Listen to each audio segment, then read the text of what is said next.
Imagine waking up tomorrow and your credit card doesn't work.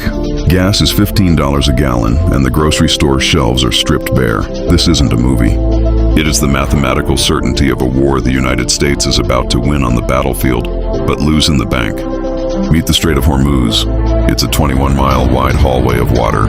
If the world economy is a human body, this is the jugular vein. 20% of the world's oil flows through here. When the US and Iran exchange fire, the door to this hallway doesn't just close, it's welded shut. No oil out. No global trade in. Here is the math that keeps the Pentagon awake at night. Iran launches a drone that costs as much as a used Honda Civic. To stop it, America fires a missile that costs as much as a private jet. This is asymmetric warfare. Iran doesn't need to sink the US Navy. They just need to make the US spend money faster than they can print it. It's a war of the checkbooks, and the US is starting to reject. For 50 years, the US dollar has been the world's king because of one deal. If you want oil, you must pay in dollars. But when the oil stops flowing, the deal dies.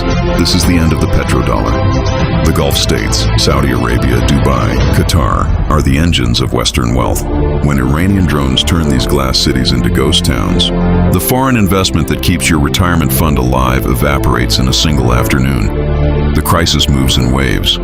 First, energy prices double. Then shipping insurance becomes too expensive to move cargo. Finally, the cost of fertilizer, made from gas, skyrockets.